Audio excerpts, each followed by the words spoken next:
19 miliardi di investimenti, di cui almeno 12 già disponibili. Mobilità e adeguamento e manutenzione stradale per i 10 anni dal 2020 al 2030 sono stati programmati in un documento strutturato in 8 diversi obiettivi, il Piano regionale dei trasporti per il Veneto. Abbiamo necessità che vengano completate in tempi brevi. La TAV, il titolo del Piano regionale dei trasporti, parla di una mobilità sostenibile per un Veneto connesso e competitivo e l'obiettivo primario è quello di connettere meglio il Veneto, in modo migliore il Veneto ai mercati internazionali. Sicuramente la TAV è uno dei principali interventi infrastrutturali, ma abbiamo anche una necessità di potenziamento dell'infrastruttura autostradale. Ricordiamoci che lungo il corridoio mediterraneo, ma anche lungo il corridoio del Brennero, ed è per questo che vi è la TAV, comunque il tunnel del Brennero, sono praticamente saturi.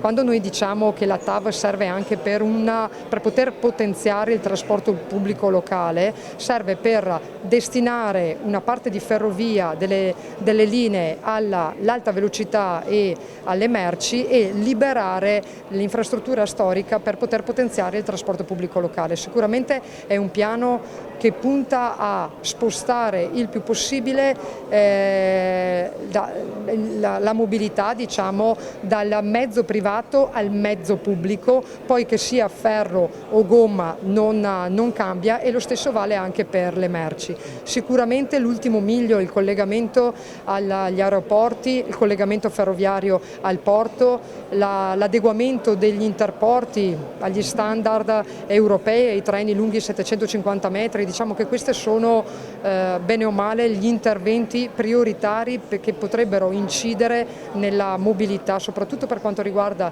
le merci del Veneto. L'obiettivo di una mobilità sostenibile che affronti nodi non risolti nei decenni precedenti, come la TAV, ma riesca comunque a guardare allo sviluppo che oggi si può solo intuire.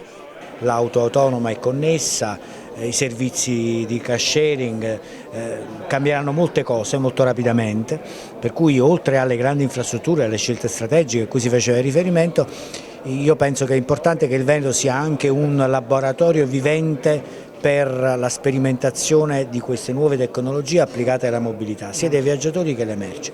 Anche molti fondi ci sono, diceva, in parte di quelli disponibili. Sì, molti fondi, sia fondi nazionali, fondi europei. I fondi europei sono veramente sempre alla ricerca di progetti innovativi su cui, a cui dare un contributo.